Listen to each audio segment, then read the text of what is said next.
I love Florida. It's good to be here, guys. Good to be here. I'm here now, obviously, in February. I was here last July. Summer in Florida. What the fuck, guys? Is it normal to breathe in the air and have your nostril hairs burst into flames? Oh, God! Ah! Ah! Ah! And what's with the driving? Does anyone know how to drive? Does anyone know how to drive? Honestly, that's a good question. I just need to know the answer. Does anyone know how to drive? The whole time, like, just drive! Drive! There's just a grandmother right in the front, like, oh my God, my sciatica is kicking in. Ah. You're a good laugher right there. Good start for me. I'm originally Canadian. Any Canadians? Yes, I know. I sat you there. For those who don't know, it's very difficult for Canadians to come work in the United States. I mean, as it should be. I just learned the language like 3 weeks ago. It's a big moment. I got me all my paperwork to the guy at the INS, crossing the border to the States. Finally filled all my information through the computer, stamped my passport valid, handed it back to me, looked me straight in the eyes, smiled, winked, and said, "Welcome to America! May all your dreams come true! Happy Ramadan!" Canadians are biologically different, as you can know, Mr. Sherman. You know, like, Canadian men are different. Just for Canadian, just so you know, as a Canadian, my left testicle produces sperm, right testicle, maple syrup. Which is great, because at night I can come in the morning, your pancakes. Come on! Good start for me. I see we got some silent laughers in the second row over there. You guys know the silent laughers, the people laugh like this? Not a great comedy crowd, but an excellent dog whistle, thank you. You ever think that Canada was discovered in the summertime, you know? Right, the pioneers got there, it's like, this is awesome! A few months later, it's like, holy shit.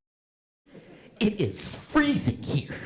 I try to leave, but the wagon wheels are frozen to the frickin' ground. We have cold beer, we'll stay. Now I live in LA, came all the way here, you know, LA. Gotta deal with all the mask nonsense. They're ridiculous there with the masks. I don't want to. I was mask shamed recently by a guy across the street. He gave me a dirty look. I mean, I think it was a dirty look. I couldn't tell because he was wearing a mask. I feel like you're like the judges to American Idol right there. Just, yep, man, this guy's not going to the next level, that's for sure. Whatever that was. Brr, brr, brr. I like to wait till those inopportune times to let people know my vaccination status. Vaccinated? I thought you said intoxicated. Oh yeah, I'm shit-faced. And no way would I let him put your jab in me. Now let me fly this plane! When you guys don't laugh, I feel like I'm singing karaoke alone.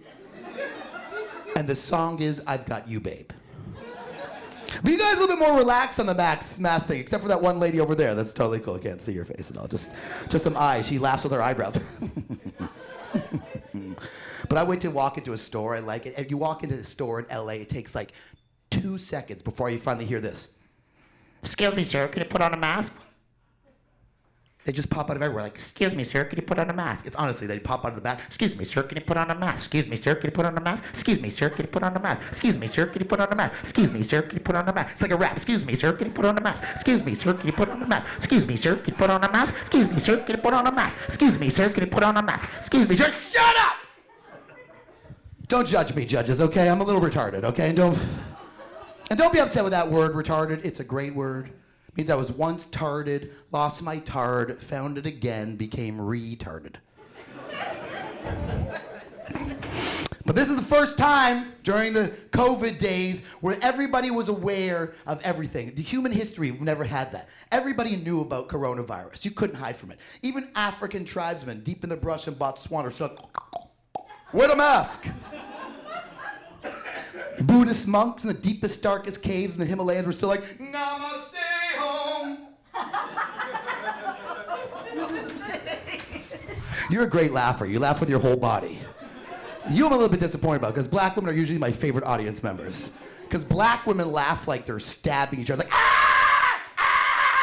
Ah! It's like a violent experience. Ah! Oh, what happened to Keefe? Oh, we went to a comedy club. She's in critical condition. So she laughs like a black woman. You see that? She's laughing with her whole body.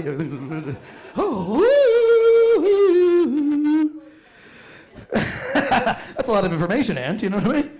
She just heckled herself. I've never seen that before. But here's a good piece of information. Next time we go through what we went through, do yourself a favor. Don't go online and tell the world what you're prepared for. I see that all the time. People tell people, oh, I've saved up, I've got emergency equipment, I got medical supplies, I've got extra food. Great. Now I know to kill first when the pending apocalypse arrives. What's that, Steve Johnson, the 52 Gables corridor? You have surplus of bottled water? Well, hop in the dude buggy, Death Squad 6. Looks like we're headed to Boca Raton. Wolverines! I'm working way too hard for you guys. That's what that joke decided right there.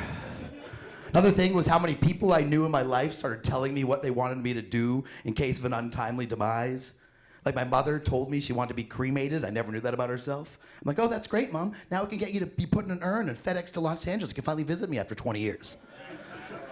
Maybe on Ash Wednesday, I could wear some of my mum on my forehead, like. I got a nephew who's a great football player. Maybe he's going to be a star. Comes for the big game. He gets to put some of grandma underneath his eyes. My girlfriend told me she wanted to be cremated too. She tells me this whole story that years ago she went to Botswana or Uganda, one of those African countries, and she went to the rainforest to visit the silverback gorillas. And there's a time when the sun shines through the waterfall, and it's so amazing. And she wants me to take her ashes and sprinkle and the whole time she's telling me that story, I'm like, that sounds awesome. I mean, you're not sick right now. I don't want anything to happen to her, but that sounds like a pretty amazing trip. Like, you don't just spontaneously go to Uganda, right? I should probably call a travel agent and work that out. Like, let me take your temperature. You cut to me riding a rhinoceros through the rainforest with a silverback gorilla on my shoulder. Like, hey, get on my spreading around. Hey, get on my... Right?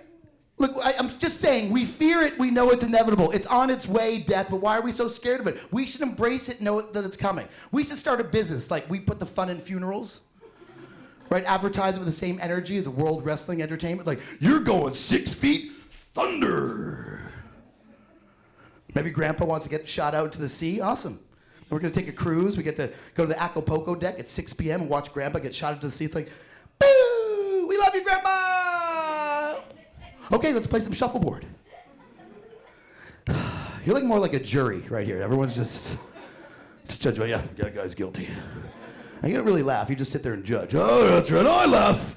I laugh with my balls. They're right there. I'm really laughing. You don't see it, but it's there. And you can't laugh then groan. Make up your fucking minds, okay? You can't laugh and decide halfway through that stuff. Ha ha! Oh. I enjoyed that joke, but society's been conditioning me to laugh at everything all the time, to groan and be offended. I need a safe space. I need a safe space, free from thoughts and words and ideas that are different. How about y'all eat a dick with your safe space? Yeah, it's comedy night, not take shit seriously evening.